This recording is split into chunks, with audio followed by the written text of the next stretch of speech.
فطرت اور انسان کا بڑا گہرا تعلق ہے۔ انسان جتنا نیچر کے قریب رہتا ہے، فطرت کے قریب رہتا ہے، فطرت کا ہر رنگ، ہر نور، ہر خوشبو انسان کے سینے کو ایک عجیب راحت دیتی ہے، ایک عجیب مسرت دیتی ہے۔ انسان کی آنکھوں میں ایک خوبصورت اور حسین چمک آتی ہے جب وہ فطرت کے ان خوبصورت مناظر کو دیکھتا ہے۔ اور یہ ساری چیزیں قدرت الہیہ کے وہ رنگ ہیں جو اس نے انسان کے لیے تخلیق کی ہیں، اور یہ ساری فطرت کے تمام مناظر، تمام عناصر یہ اللہ تعالیٰ کی ارادے، اس کی مشیت اور اس کی مرضی کے مطابق چل رہے ہیں۔ یہ ساری فطرت جو ہے وہ قدرت الہیہ کے تابع ہے، اور وہی اطاعت ان کے اندر یہ حسن بکھیرتی ہے، یہ رنگ بکھیرتی ہے۔ اس میں سے ہر جاندار، ہر درخت، ہر پیڑ، ہر بوٹا، ہر پرندہ، پانی کا ہر قطرہ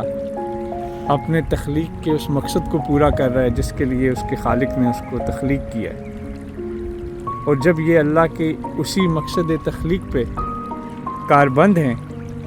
تو اس سے اللہ نے ان کے اندر وہ حسن پیدا کیا، وہ تازگی پیدا کی کہ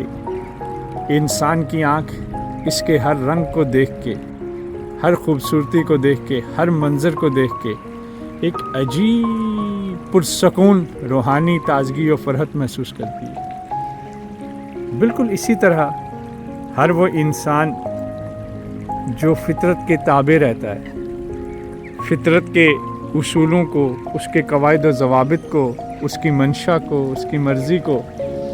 اپنی خواہشات پہ فوقیت دیتا ہے، تو اس کے نتیجے میں بھی اللہ رب العزت اس انسان کے اندر وہی فطری خوبصورتی پیدا کر دیتا ہے، وہی جاذبیت اور وہ نورانیت پیدا کر دیتا ہے کہ اس شخص کے ہر الفاظ، ہر عمل، ہر بات کو انسانوں میں مقبولیت عام مل جاتی ہے۔ انسانوں کے اندر قابل عزت و قابل احترام بن جاتے ہیں وہ لوگ جو اپنے آپ کو فطرت الہیہ کے تابع کر دیتے ہیں، فطرت الہیہ کے مطابق اپنی زندگی گزارتے ہیں۔ اور فطرت الہیہ کی سب سے اعلیٰ، عرفہ اور بہترین صورت جو اللہ نے ہمیں دی ہے وہ ہے شریعت خداوندی۔ شریعت دراصل نام ہی فطرت کے اصولوں کے مطابق اپنی زندگی کو گزارنا ہے۔ تو اگر یہ سارے خوبصورت مناظر دیکھ کے آپ کی آنکھوں کو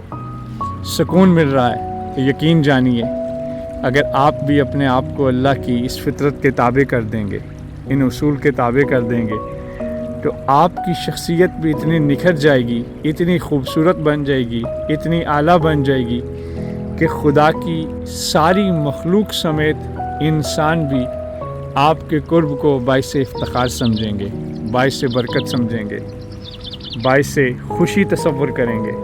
اور آپ کی ذات بھی اسی طریقے سے لوگوں کو سکون، اطمینان اور محبت دینے کا باعث بن جائے گی، جیسے یہ پر کیف اور خوبصورت مناظر آپ کی آنکھوں کو سکون دے رہے ہیں۔ اللہ پاک ہم سب کے لیے خیر کی راہوں کو آسان فرمائے، اور ہم سب کو اللہ تعالیٰ مخلوق خداوندی کے لیے باعث سکون، باعث خیر اور باعث اطمینان بنائے۔ اللہ حافظ، فی امان اللہ۔